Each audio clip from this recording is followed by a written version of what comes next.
Hello, everybody, and welcome to Unit 2 of the book, which concerns contracts. We'll start off today with Chapter 8, which is the nature and classification of contracts. Contract, at the end of the day, is really a promise. The book notes it's a person's manifestation of intent to act or refrain from acting. So it's essentially just a person's proffering forth of their intention to go ahead and do something or not do something. The book notes, which I've also mentioned in class a lot, is that contracts are everywhere. We find them anytime you sign a lease agreement for a house or a car, or even if you enter into an agreement online. I mentioned a lot of times those agreements that you click on online are perfect examples of you entering into a contract. The book in section 1 gives you a nice overview of contract and helps us understand what contract law is. Contract law concerns the forming of those contracts and the enforcement of a contract. What do I mean by enforcement of a contract? Well, a lot of times, not everybody follows through with their promise that they made to somebody else. And in that instance, there has to be a way for somebody to obtain a remedy for that breach of that promise. Usually that remedy involves going into the court system, having to sue somebody for not keeping their promise. One of the main elements behind contracts, and the main reason for it, is to create stability and certainty in the marketplace. It forms one of the basis of our interactions in a commercial setting. Gives businesses a type to basically have long run ideas, project profit flow through the next year.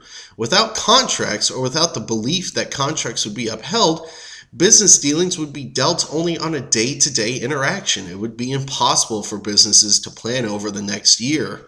For example, to have a delivery scheduled for next week. If you own a shoe store and you need shoes delivered next week, how would you be able to do that? You wouldn't be able to if you had no faith that whoever was going to be delivering the shoes would actually do it.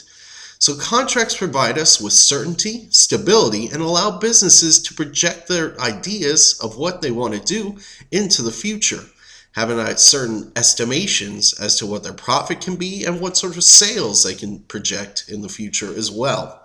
So the key element behind contract law is to making sure the market, basically commercial activity, is stabilized. Commercial activity is a huge part of our society, and so it's a key to keep that commercial flow moving.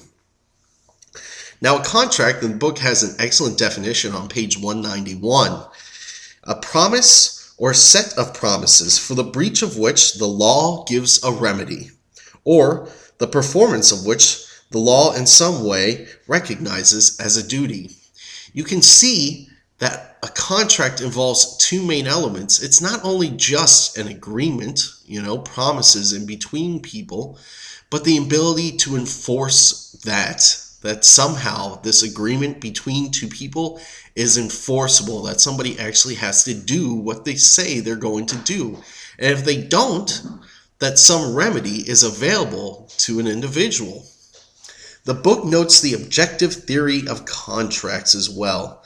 The objective theory of contracts is a theory that the party's intention to enter into a legally binding agreement or contract is judged by outward objective facts, interpreted by a reasonable person, rather than a party's own secret subjective intentions. So it's what they manifested on the outside, not what they felt like on the inside. It's what you show, what you write down, or what you say is the objective theory of contracts. And it's how contracts work. Because to have a contract, people have to agree to something. If you're hiding ideas behind, something, or you don't actually want to reveal the truth of why you're entering into a contract, it sort of defeats the whole entire purpose. So, we're going to move into the elements of a contract, and I found an excellent video online that will help you understand further what the basic elements are involved inside of a contract.